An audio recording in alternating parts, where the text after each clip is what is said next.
My name is George Kirby, and I'm here in New York asking one question, and that is, when you hear the names Amos and Andy, what do you think about? To me, Amos and Andy was a thing to look forward to, because the fact is, he was our little heroes, you know. Oh, Amos and Andy? Yeah. Oh, yeah, laughs, a lot of laughs. Well, I remember my parents didn't like it. They thought it poked fun at black people a little bit too much. But I guess being a generation removed, I could see the humor in it. Nostalgia. The TV show. Gee, it's been a long time since I've seen that one. If you call somebody Amos and Andy, it was a put down. It was a good show. It was a lot of entertainment, but still it projected the wrong image to me. I go back a little before him. I remember them from radio. Very funny, very, very humorous. I think it was a very amusing show. It stereotyped a little bit, but it's. I think we need to bring back more quality entertainment like that back to today's entertainment world. Basically, if you brought it back, you'd have a lot of response, good response. The Walk of Fame, Hollywood's tribute to the greats of show business, cast in brass and set in concrete. Here they are for all time. Bing Crosby, he's here. Walt Disney, yep. Charlie Chaplin, a late arrival. We also have the pioneers of radio and TV, Burns and Allen, Lucy and Desi, and a star for each of the creators of the radio classic Amos and Andy, Freeman Gosden and Charles Correll. And that's good. They should be there. Now, what about the black cast of the TV series? Where's the star for Tim Moore, Spencer Williams Jr., Ernestine Wade, Alvin Childress? Sorry, they're simply not here. Come to think of it, Hollywood has always fallen short when it comes to honoring black artists. And a generation of Americans have never heard of Amos and Andy. Tonight, you will enjoy a rare privilege. You will see the black TV cast of Amos and Andy, a program not broadcast since 1966. Why is this show no longer on the air? Why is any show more than 30 years old still considered too hot to handle? What was Amos and Andy? Who created it? What was it like? Who loved it? Who hated it? And why can't we see it? For the next hour, sit back and enjoy an amazing chapter in American history as we explore the story of Amos and Andy, the anatomy of a controversy.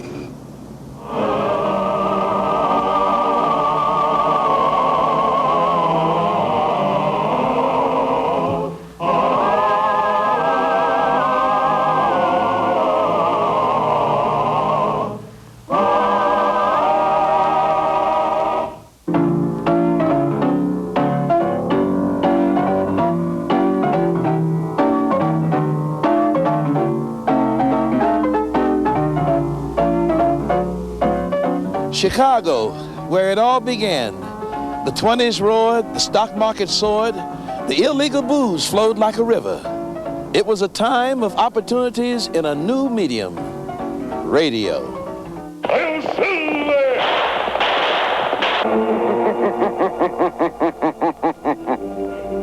Who knows what evil lurks in the hearts of men? Wheaties, Breakfast of Champions, bring you the thrilling adventures of Jack Armstrong, the all-American boy. The Mercury Theater on the air.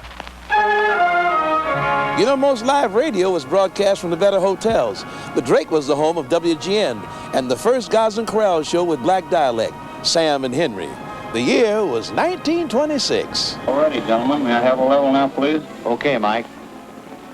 Andy's right here like this. Andy say, who's scared? Me? Ha, ha, ha. A little. Mr. Gosden, may I have a check from you now, please, sir? And then we have Amos. Amos about here, Mike. How's the balance on Amos? Then we've got Kingfish, Mike. Kingfish down here. Don't forget we is all brothers in that great fraternity that missed it nice of the sea. How do he sound? In 2 short years, Gosden and Corral had graduated from WGN and Sam and Henry. They were doubtful about their future. They didn't have to be. Their greatest success lay just around the corner, using the same format and new characters. Chicago, my hometown, the home of radio's longest-running comedy series, Amos and Andy. The show opened to chilly reviews in January 1928. The reviews changed, but that Chicago winter is still a killer. You know, of course, that there's a shortage of women. I'll say the one I took out last night only came up to my belt buckle. This is Chicago's Merchandise Mart, right at the edge of the Chicago River. For more than a quarter of a century, the Amos and Andy radio show was broadcast from here. The Mart opened in January 1930 as the world's largest office building. WMAQ radio still originates within these walls. 1930 was a big year for the team. They were on NBC network radio 5 nights a week for $100,000 a year. Of course, they ended up in Hollywood, where they made their first motion picture for RKO. Check and Double Check was the studio's biggest hit until King Kong topped it in 1933. But Gosden and Carell didn't like the picture. They stayed almost exclusively on the radio and never made another feature film in blackface. Hey, get that thing out of here. Yes, Mr. Yes. Amos, as president of the Fresh Air Taxi Cab Company, I'm telling you to get behind this thing and push it out of here. I ain't gonna do it. Let me at that thing. I'll fix it.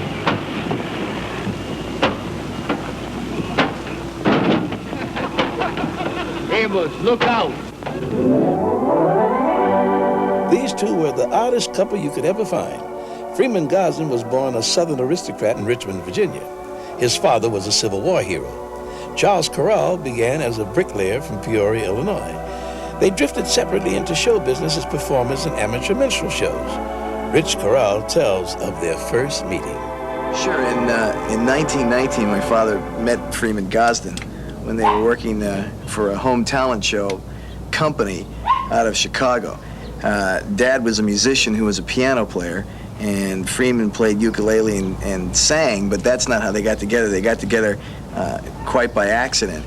They met in Durham, North Carolina in 1919 when Dad was having some problems with a show he was putting on, and Freeman was kind of sent out to troubleshoot. And Freeman came in to help out, especially with the singing, and because of their directing of this type of musical show, they began to realize that they could get together and sing and perform themselves.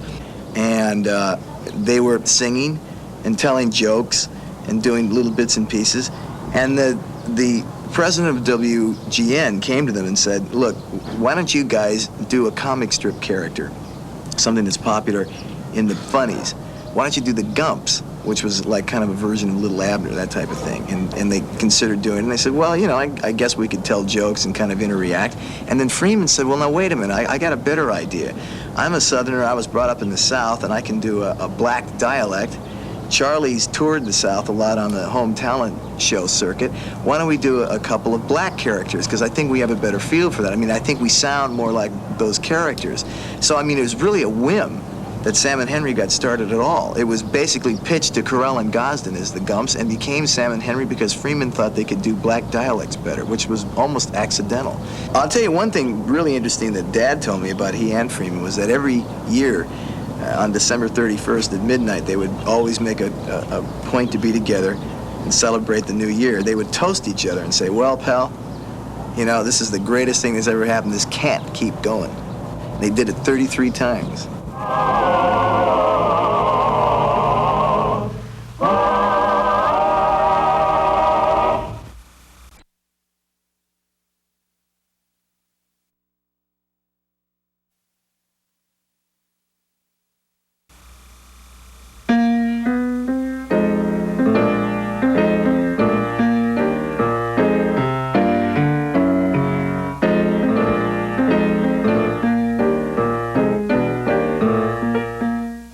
Gosden and Carell weren't the first white men to imitate black men.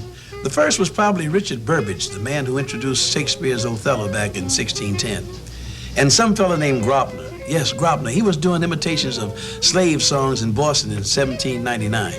He called himself Orinoco, the royal slave. By the 1830s, black songs were a fixture of white entertainment. And in 1843, Billy Whitlock formed the first traveling minstrel show, the Virginia Minstrels. Many a famous white man made his name in blackface. There was George M. Cohan, Al Jolson, Eddie Cantor, and George Jessel. This was long before they showed their white faces to the public. Then there was Bert Williams. Now I know what you're thinking. Wasn't he black already? What was he doing in blackface? I'll tell you. Starring in an all-white revue on Broadway, The Ziegfeld Follies. And the 1920s saw an explosion of black entertainers whose impact is still being felt today. There was Bessie Smith, Fats Waller, Billie Holiday, Josephine Baker, Ethel Waters, Duke Ellington, Rex Ingram, Paul Robeson, Louis Armstrong. So many stars, so much talent. Among the headliners of Broadway's Blackbirds of 1928 were Bill Robinson, Adelaide Hall, and a man we're going to hear from later, Tim Moore. In Silent Pictures, there was this slender young man. Spencer Williams, who played Andy, looked a lot like my father, blacked up. That was a very strange thing, but he was a terrific Andy, I thought. Now, Alvin Childress, who played Amos, seemed to always have less to do with the show, but you got to remember in radio by that point, the radio Amos had less to do with things. I mean, he was a successful businessman. He was a happily married family man. He had children. He was a good citizen. He was a good community member, and basically he was the straight man. And as we know, unless it's a comedy team of just two people, the straight man always has less to do. The people who were in the radio show, the Black Cast, who were people aside from Amos, Andy, and the Kingfish, just moved over to do the television show. And as we all know, people like Johnny Lee was not only terrific on radio, he was even better on film because he could look as crazy as he sounded. He was a terrific actor, you know. And Ernestine Wade was perfect. Lillian Randolph, she was terrific. I mean, all those people moved right over. They had a built-in cast. So they just moved him over to the TV show, and they were terrific. Let's turn to that amazing day when the white cast of Amos and Andy stepped aside to let the black cast take over. Freeman Gosden and Charles Correll spent 4 years searching for their black actors. Here is the result. This fella, Spencer Williams, actually comes to life as Andrew H. Brown, and I venture to say that 3 or 4 seconds after you see him, you will always think of him when you think of Andy. And to prove what I'm talking about, here he is, Andrew H. Brown.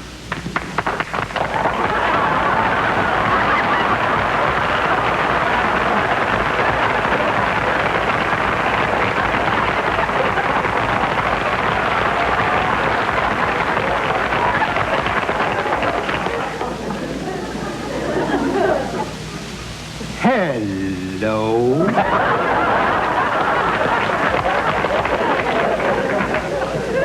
This next character we were a long time finding because the Kingfish is really somebody. He's a fellow that has to have a twinkle in his eye, a smile on his face, and a sort of a devil in his heart.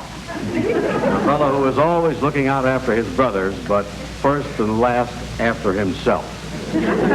Now, when this fellow comes out and when he's on television, I think you'll realize that this really is the Kingfish. In fact, we predict that all the characters we have, when you see them in the television film, they'll all come to life in front of your eyes. So, ladies and gentlemen, here he is, Tim Moore, the man that plays the part of George Stevens, Kingfish of the Lodge.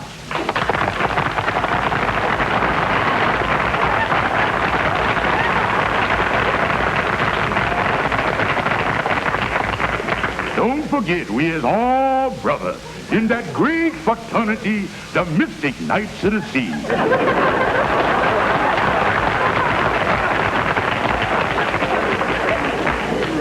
Now, ladies and gentlemen, we would like to thank our cast for coming down here and making this personal appearance so that you can meet them before you see them in the television show.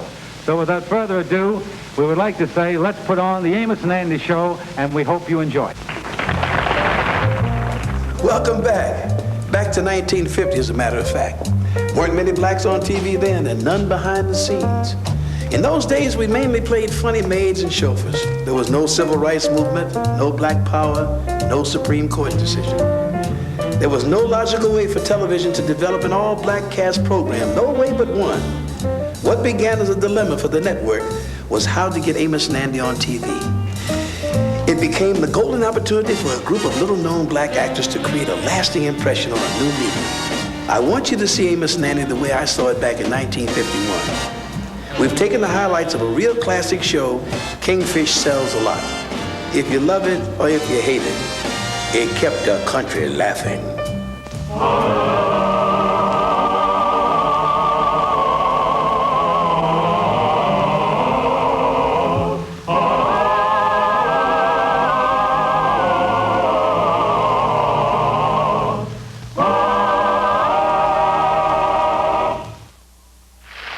Oh, hello, folks. I was just over visiting my old friend, the Kingfish, and he's having his troubles again.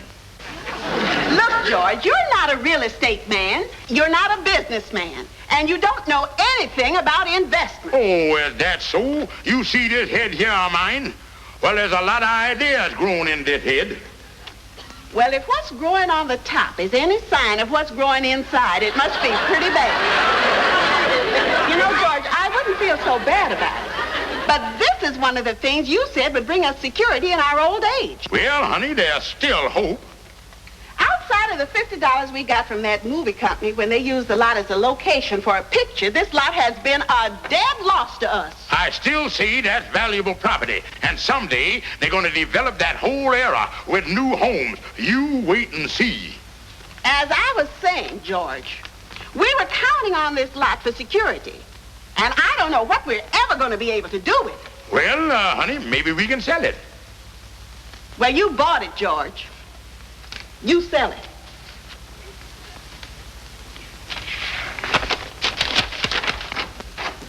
Hi, Kingfish. Hi, Calhoun. What we got here? Well, Calhoun, years ago, I bought a lot up the country for $1,000, and it didn't pan out. So I'm trying to figure out a way that I can get my money back. Wow. $1,000.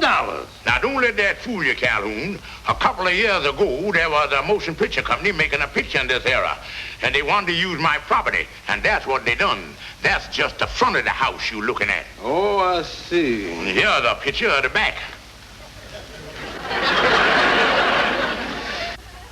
Kingfish, you ain't thinking about trying to sell that to somebody as a house, is you? No, Calhoun, I just figuring on selling this country lot to somebody, and they can do whatever they want with it. Oh, well, now, the only person that would go up in the wilds of the country like that is somebody that wants to live like a hermit. You know, somebody that's nervous living in the city and wants to get out in the country to relax. Yeah. Somebody that's nervous in the city. Calhoun, I think I'll go and have a talk with my old friend, Fidgety Brown.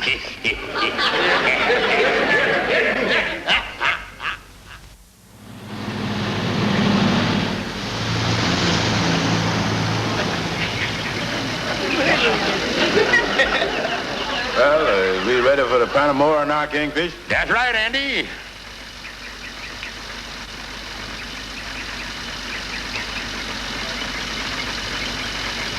Wow. Kingfish is even more than I expected. I can hardly wait to get inside to see how the rest of the place looks. Now, wait a minute, Andy. We ain't got no time for that.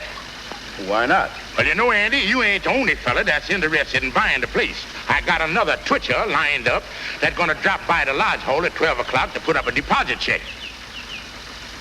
Well, I can tell you now, Kingfish, it's a deal. Well, then we'll rush on back to the lodge hall and sign the deed.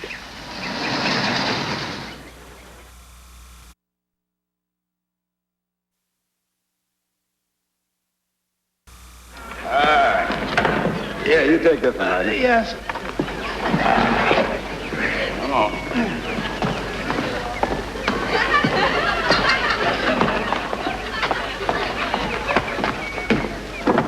Scrape your feet so you don't get your place dirty, Lightning. Oh, yes.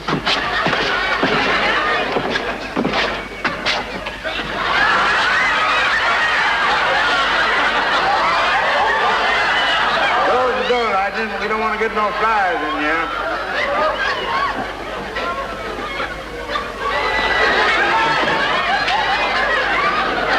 Put the chair right down there.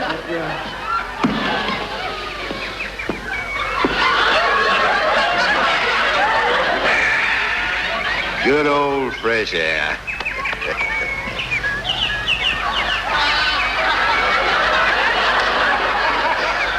Holy smoke, Lightning.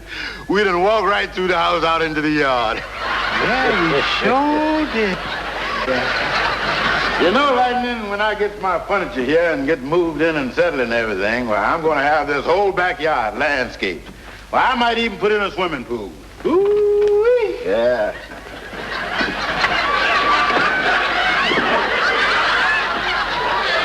Holy Look, you walk right through again, Lightning. I'll tell you what you do this time. You go back through the front door and walk slow. Yes.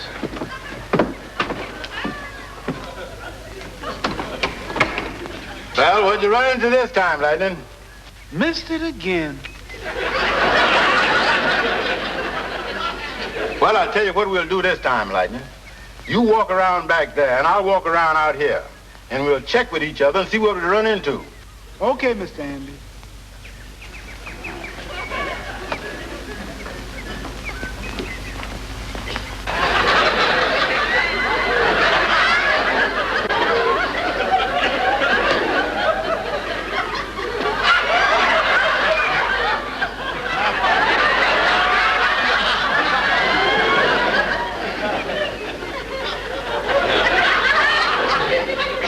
What do you think, Lightning?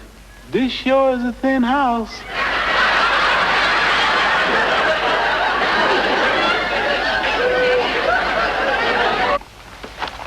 Kingfish, if you don't give me my money back, I'm going to punch you in each eye. Then I'm going to punch you in the mouth. Then I'm going to take a stick and crack your head. In other words, I'm going to open everything that's closed and close everything that's open. Take it easy, Andy. You do anything like that, I'm going to have you in court for assault and battery. Well, I won't hit you, Kingfish, but I'm going to get me a lawyer and sue you for fraud. Go ahead. You ain't got a leg to stand on. Okay, we'll see about that. Kingfish, for 20 years, you've been bamboozling me. But I'm telling you right now, this is your last boozle.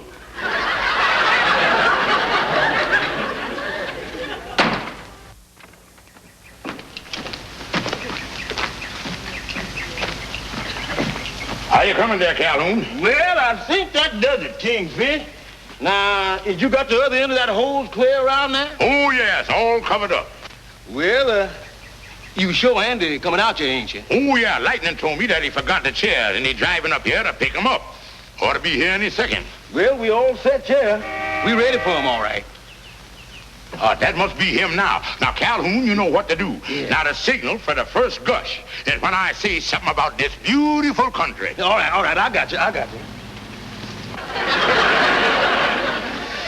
Oh, come right in, Brother Andy. Kingfish, I ain't talking to you except in court. And besides, you is trespassing on my property that I'm going to make you take back. Now, wait, Brother Andy. The reason I is up here, I decided to give you your money back. Oh, you did, huh? Yeah, I realized that I charged you too much for the place. Because actually, there's nothing around here but beautiful country.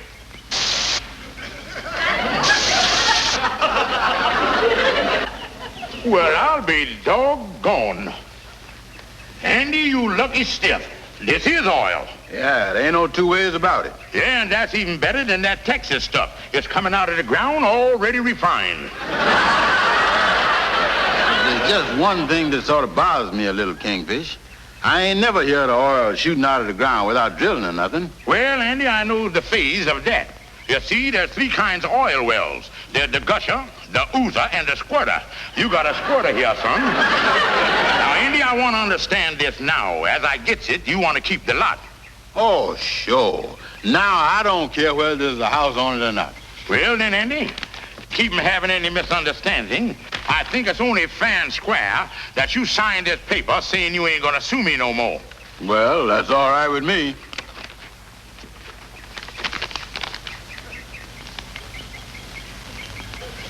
Well, there he is, Kingfish. Well, thank you, Brother Andy. You know, Kingfish, I think I'll put a marker here where this squirter is. Yeah, Andy, I'll see if I can help you. Oh, I got one, Andy. A little tree. Yeah, imagine that, oil in this beautiful country. I wish that oil well had some sense and would stop pumping. Come in. Oh, pardon me. I'm looking for a Mr. George Stevens. Well, I is George Stevens. My name is Brokaw, and I am with the Suburban Development Company. According to the record, you own a certain piece of property just up in the country. Well, what about it? Well, we are in the business of developing suburban areas, and we are building a 600-home tract in that locality. We would like to purchase your lot. Oh, me. Holy mackerel. Here I done hold a darn thing for 20 years, and now it happened. What do you mean? Well, I just sold a lot yesterday. But tell me, how much would the lot be worth to you? Well, we have paid as high as $2,000 for similar lots. Look, mister, I'll get the lot back. You call by a little later this afternoon, and I'll have it for you. All right, Mr. Stevens, I'll do that. We want to acquire these lots as soon as possible. Goodbye. Well, goodbye.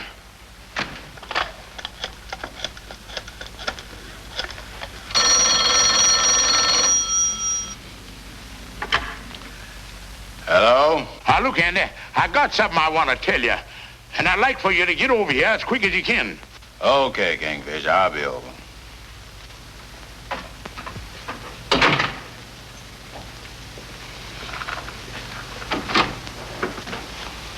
Oh, come right in, Andy. Have a seat, son. I want to talk to you. Well, what's up, Kingfish? Well, Andy, I couldn't sleep last night.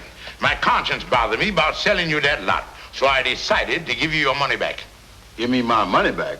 Look, son, in a weak moment, I rigged up that oil thing. There ain't nothing there but a hose under the ground with a bicycle pump on the other end. Andy, there's no oil there. What? Andy, here's your $1,000. Now, you give me the deed, and you let bygones be bygones. All right, son, here, you can just sign the transfer there. There's your $1,000, and now we're all back just like we started. Yeah, but Kingfish, there's one thing that still puzzles me. You ain't never had no trouble with your conscience before. Well, Andy, I'm going to tell you the truth. You're going to find it out sooner or later. I was right about that land 20 years ago. They are going to develop it, and I got a chance to sell it to the Suburban Development Company for $2,000. Matter of fact, Mr. Brokaw will be out here this afternoon, and I'm going to close the deal. Well, if I was you, Kingfish, I wouldn't bother about waiting for Mr. Brokaw. And why not? Because I sent him over here in the first place. I is the Suburban Development Company. Andy, you double-crossed me. How could you do underhanded like that? Oh, me. I love that beautiful country. We'll be right back.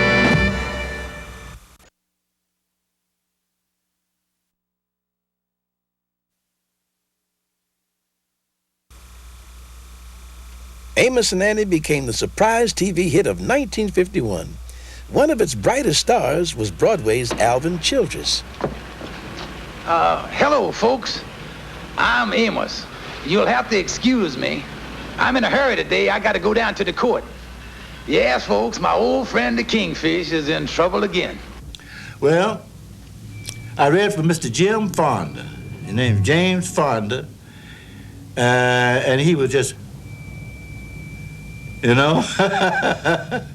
Well, anyhow, he stopped his interview. He had, I guess 10 or 15 people there. He stopped, called out here to California, said, I got your man. He can play any role. Negroes that got better parts than Amos and Andy ever got in their lives.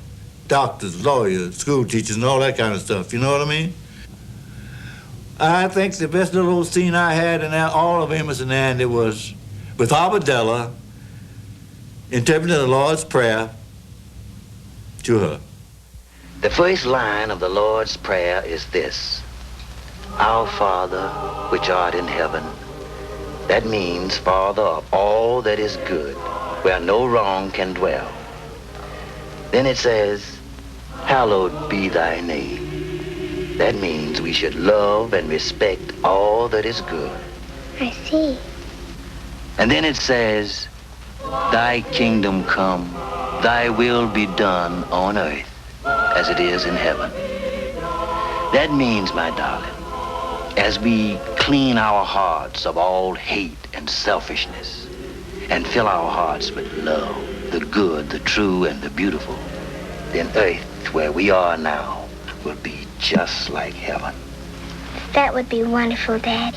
And then it says, and lead us not into temptation, but deliver us from evil. Now that means, my darling, to ask God to help us do and see and think right, so that we will neither be led or tempted by anything that is bad.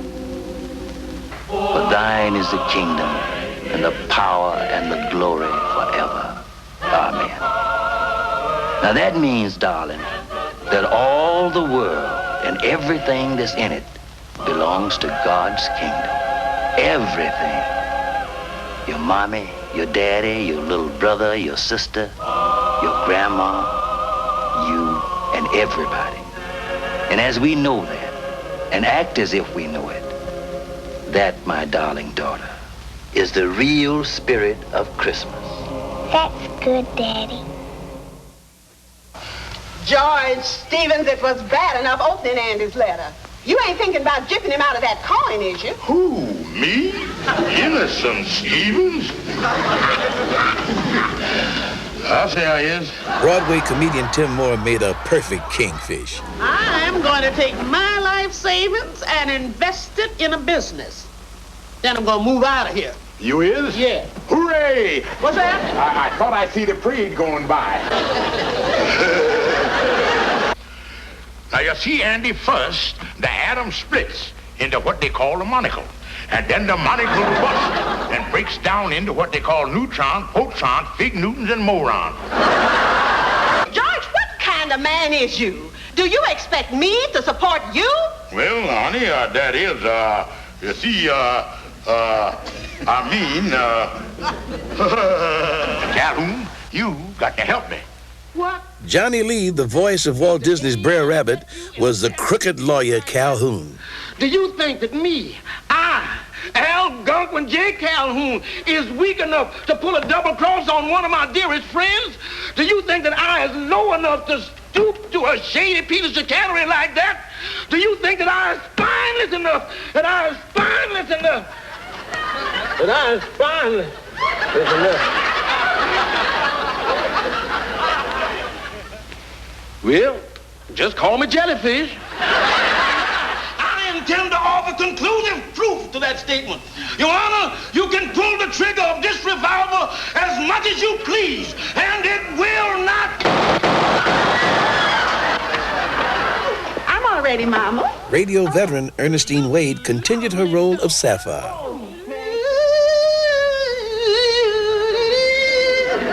Here comes a bride. Honey, would you cut that out? The neighbors will think the cat fell in the washing machine again. Now, look, George, I don't want any argument. It's about time you met some decent people instead of that horrible, uncouth group you associate with. It would do you good to meet a man with accomplishments like Mr. Van Pelt. Well, I done met all the accomplished people I want to know. Like Andrew Brown, for instance. Yeah, like Andrew Brown. Well, what, may I ask, has he ever accomplished? Well, just yesterday, he had a run of 13 balls in the side pocket without once leaning on the pool table. Look, honey, I gotta go out. It's about our anniversary. What do you mean it's about our anniversary? I can't tell you, but you're gonna see something tonight that's gonna make your eyes pop out.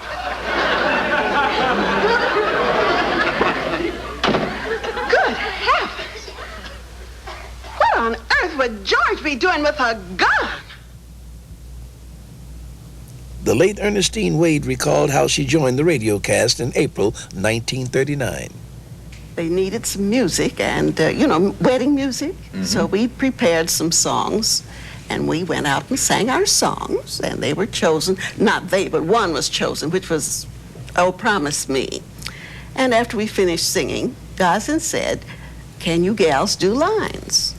So we both said yes. He didn't say, have you ever done any? He said, can you do them? And I thought I could.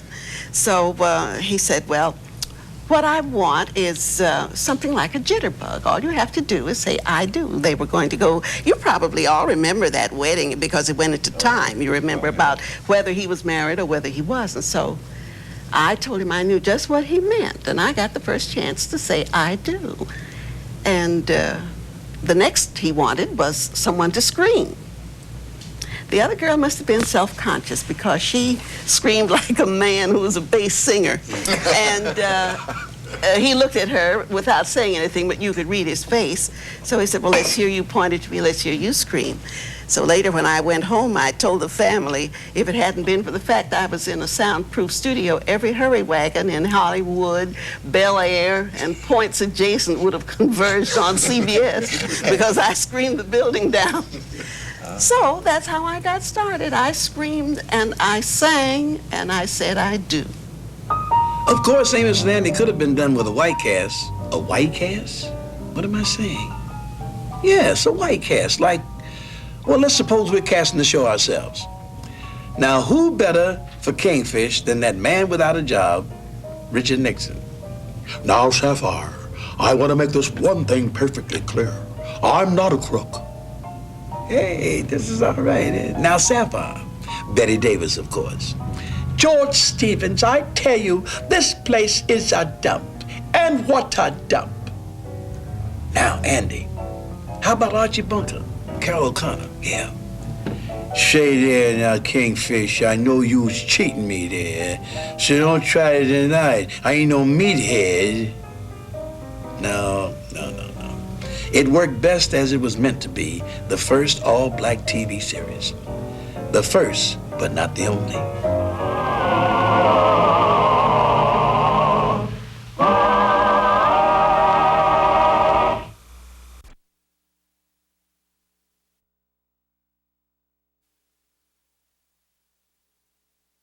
Time marches on and things change. How things change. I'll say one thing for Amos and Andy. They never called each other names like nigger. Well, the modern way might be more relevant, but I don't like it. I wonder what Marlon Gibbs thinks of Amos and Andy, or Red Fox. Let's ask him. I enjoyed it immensely. I especially enjoyed Kingfish. He represented a lot of people that we knew. Of course, it was a little exaggerated because of the writing, but I thought he was a very natural character and very hilarious. And as a matter of fact, most of the people on the show were. It was a very good cast and very well orchestrated and very believable. I don't think that it reflected the wrong image of black people. I think it was the fact that it was the only image of black people. And in that context, the only image of any people, no show can represent that. So it would come up airing if you took it to task to say this really represents the Italian community or the black community or the Oriental community. No, it couldn't do that. And because that's all we had, then I think the NAACP was really trying to say we needed a balance. Instead of saying that, what they said was this show reflected our people in a negative image because other people see us and think that this is the only way we are. I don't think people tune in a comedy show for an education. If it had been a documentary, it would have been a different thing. Mm-hmm. But again, all people will scream about things they don't enjoy. You take the Grapes of Wrath and Tobacco Road, there was a lot of static about that. But those people really exist. Their names might not be the same, but their prototypes exist. And there's no need to deny the existence of something just because you don't like it. I thought it was a situation comedy that depicted black people, some black people, in an element, and it was comedy, man. It was laughs there, and that's what it's all about. Get some laughs, and you're not hurting anyone. Some people said, hey, man, he shouldn't be doing that. But if they look at their mother and father around the house sometime, they see the same things happening. You know, and like I used to sit backstage when Kingfish, I can't think. Tim Moore. I used to stand backstage next to a chair. His wife used to sit backstage in Apollo and all the places we worked in Chitlin Circuit, and I'd stand backstage with her while he was on stage. So more or less, I learned most of my professionalism watching him perform. Whatever he was doing it for that era.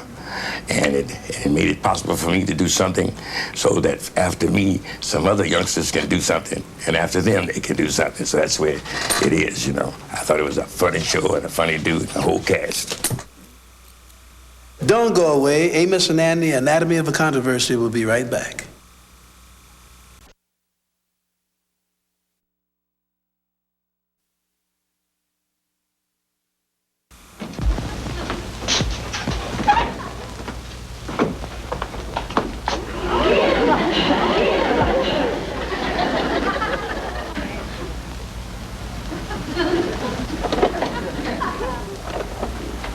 Kingfish!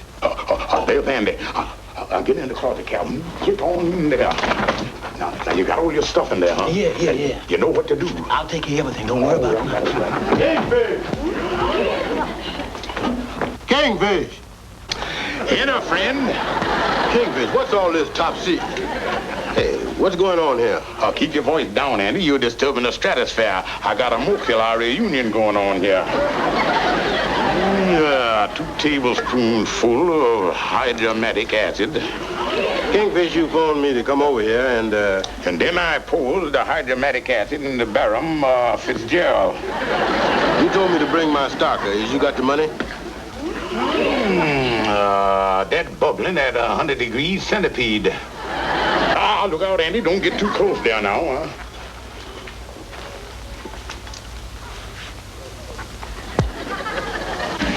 Stand back, Andy.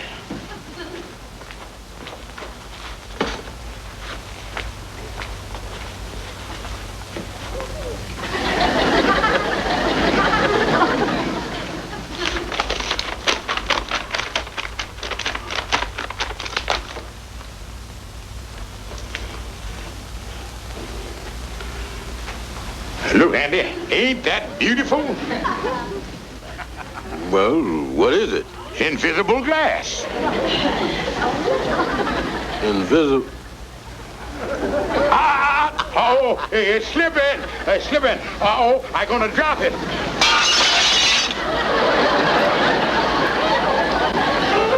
Now we're up to 1966. Sidney Poitier stars in 3 pictures this year. I Spy is in its first season on NBC with Bill Cosby.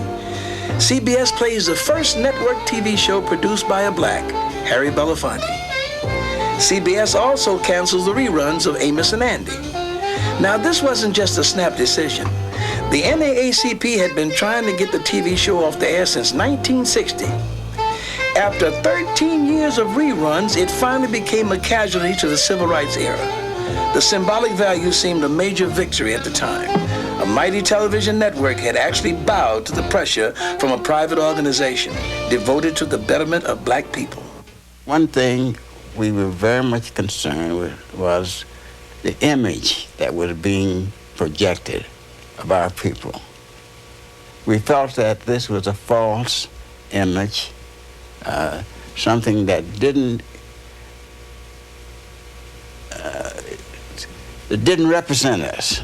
For better or for worse, Amos and Andy got the axe, and it's been off the air ever since. There are those who say enough is enough, but the NAACP maintains its position. Other black leaders don't agree. We asked Rev.Jesse Jackson about many things, among them Amos and Andy. I think the record must show that they paid the dues that made it possible for those who now play roles of much more dignity to have come forth. First of all, they proved that blacks could act.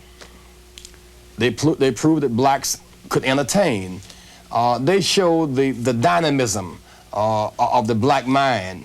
And by and large, I remember growing up as a kid watching Stephen Fetchit and watching Amos and Andy and Tim Moore.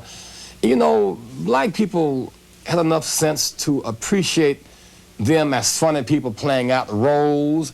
Their roles are so limited, we laughed at them and laughed at their roles. But after all, in the same period where all that was on radio and TV, out came Martin Luther King, out came Malcolm X, out came Adam Powell, out came Dr. Howard Thurman, Dr. Benjamin E. Mays, and so there was a tradition of our community of funny people who played even in these minstrel shows. But then there was another tradition. It did not dominate black life to the extent it has been projected to be.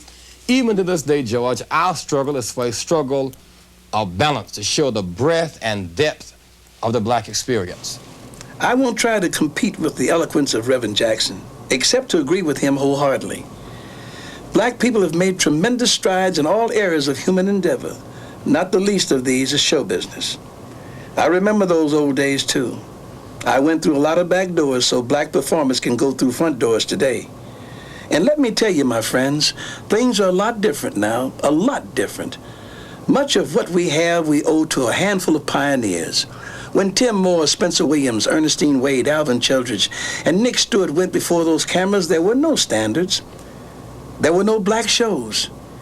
Everybody I knew watched Amos and Andy, and we liked it. But we didn't see it as the epitome of black life. We saw it as comedy. No individual or single work can speak for a people. What Amos and Andy had going against it is that it was all alone out there like an astronaut on the moon. Somebody had to be first. This was first, and now it's history. Can't we see it that way if we can see it at all? Hollywood history has a lot of stains on it, but I don't think Amos and Andy is one of them. These early TV pioneers should join their fellow artists in a place of honor along with many others. Louise Beavers, Ethel Waters, Hattie McDaniel. Hattie McDaniel told someone a long time ago what it was like to be black in Hollywood. She was asked if she found it degrading to play one maid after another on the screen.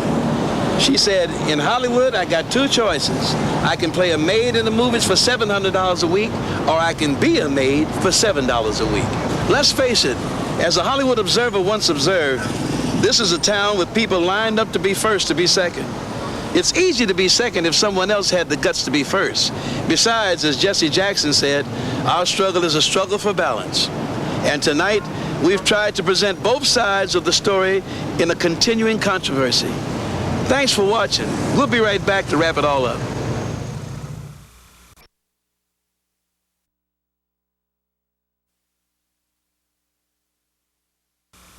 This is George Kirby. Thanks for joining us. Now I'm going to sit back and watch some classic scenes. Well, just what kind of fur is this anyway, Kingfish? Andy, that's the rarest of all wildlife. The rare and beautiful and elusive mink. Mink? Yeah, Andy, just like this animal here. That looks more like a fox to me. Oh, Andy, that's a long-legged mink. Seen a mink in a window once, but it didn't look nothing like this. Now then, George, what was it you had to say? Well, the same thing I said when I was in the 3rd grade. The sooner I get out of this school, the better. Now, would you mind telling the court under just what circumstances you met the defendant? Well, about 18 years ago at a carnival. I reached in my pocket to get my wallet and shook hands with Mr. Stevens. I feel kind of sorry for the Kingfish. But you know, you can't much blame the Kingfish for wanting the folks down in Marietta to think he's a big shot up here. It's just human nature for everybody to want somebody to think that they is important. I guess that's what keeps a lot of us going in life. George, it's only 12 o'clock. Why do we have to leave so early? Well, honey, you know the night when we were dancing the rumba and I sideswiped Miss Van Pelt, I think I dislocated one of my vertigos. Too bad, George. Get my coat. You're not going to get out of it. We need some money in this house, and it's your job to bring it in. Honey, ain't I always been an adequate provider? No. Well, I was going to answer that question myself. And you know, Andy, every pilot got to have a 20/20 vision. So step right around here, and I'm going to give you a visibility test. Now, Andy, face the blackboard. Now, cover up your left eye. How much is 4 times 5? 20. Now, Andy, cover up your right eye. Now, how much is 10 times 2? 20. Well, Andy, you got a 20/20 vision, all right. Oh, boy, a cup of coffee, please. Yes, sir. 1 cup of coffee coming up. George Stevens, do you work here? Well, see, the thing is, what I mean is,